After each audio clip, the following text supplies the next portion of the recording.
Well, hello there once again, financial market enthusiasts. I'm Cody with Wall Street Breakdown. You could go right ahead now and save yourself the trouble and click the subscribe button below.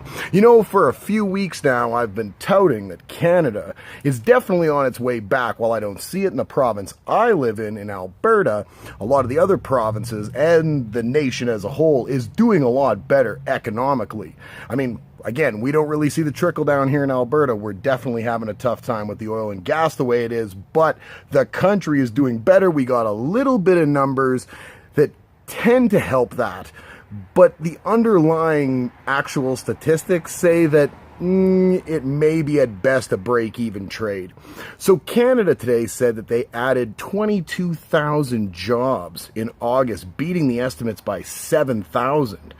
Unemployment is down to 6.2%. That's really good. Unemployment in Alberta is not 6.2%, let me tell you. The economy actually lost, though. That's the big problem, is we have a loss in there of 88,000 full-time jobs. And that 22,000 number that we made up is actually made up by 110,000 part-time jobs that we added. So while we did add 22,000 jobs, we lost 88,000 full-time jobs and gained 110,000 part-time jobs. Now again, part-time job could be 34 hours a week or something. That's still not bad, but we're not saying that they're all that's for sure. So definitely, while those numbers are good, that we're gaining employment, it seems like we're gaining employment maybe in the category we'd like to gain employment in second, not first, but you've got to start somewhere. Unemployment rate down to 6.2%. That is a good number to have across the nation, especially.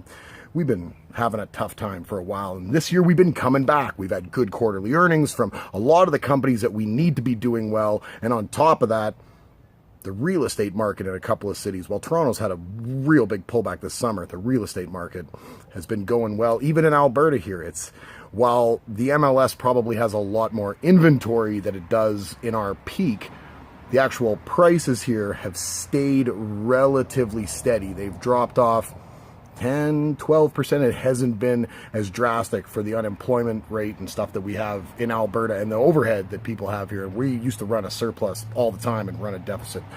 It's heavy deficit here in Alberta now. But the big thing, I think the thing that other countries realize the most is where our loonie sits in comparison to the old greenback. That's what everybody wants to compare it to. And the loonie is at a 3-year high, sitting at 82.52 compared to $1 of American currency. This guy's jacked up about it. He's fired up. He's driving right now to the bank because he knows that Canada is doing a lot better. And we're probably going to see increases in the loonie and hopefully a continued decrease in the unemployment rate. I'd like to see those full-time jobs get bumped up a lot more than part-time jobs, though. But don't let that headline fool you that we added 22,000 jobs in the month of August.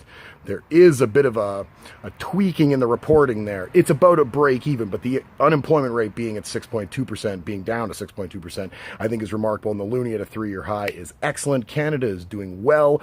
I'm doing well too. I hope you're doing well. It's Friday in the evening. It's still summertime, and I'm Cody at Wall Street Breakdown. You have yourself a fantastic weekend.